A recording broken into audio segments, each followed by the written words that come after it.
Welcome to Jamie's 4.0 Garage. Today we're talking about click type torque wrenches. So why would you need a torque wrench? To apply the proper amount of rotating force to a fastener so that A, it's not over tight, and B, it's not too loose.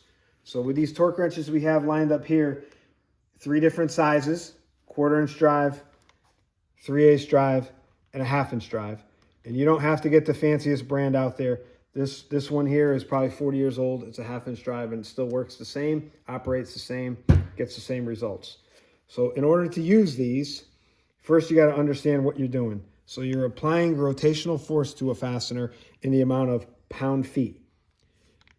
Foot-pounds is the label on this side, and Newton meters is the label on that side if you like metric. So what we have to do here is each turn of this torque wrench is 5 pounds. So if we wanted to get a specified torque of, say, 35 foot-pounds, we would release the lock, rotate this handle.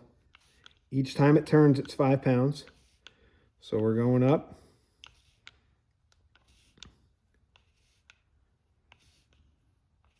$25, $30, $35, and it locks in. That would be the amount of torque that's going to be applied to the fastener would be 35 foot-pounds, and we're going to hear a click when we've reached that amount of torque so that we don't over-tighten the fastener.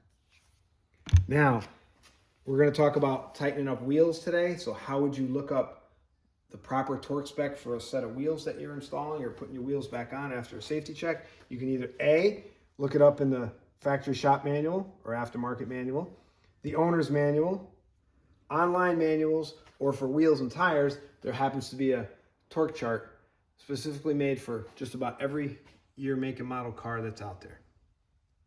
So if we were to tighten up the wheels today on our 2000 Jeep Cherokee, we can either look it up in the shop manual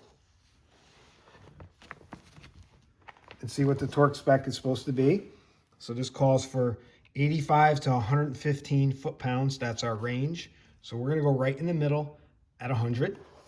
And if we were to look it up on our torque chart, we would go to Jeep, all other models, because it's older, 92 to 10, and it would call for 100.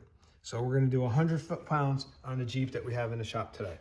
So we're going to take our 1/2 inch drive torque wrench with our proper socket for the lug nuts, and we're going to dial this torque wrench into 100 foot-pounds as we rotate it around until we reach that setting, the proper setting. Once we lock it in, we're going to go over to our vehicle, and we're going to go in a proper torque sequence. It happens to be a star pattern. We're going to push on that and apply torque until it clicks. When you hear that click, and you feel that move, that's when you stop. Now, seeing the whole torquing process in the torque wrench works on the principle of a spring. There's a spring inside that torque wrench. We're going to wind it all the way down to the lowest setting. When you're through, because it's a precision instrument, we're going to put it back in the case for next time.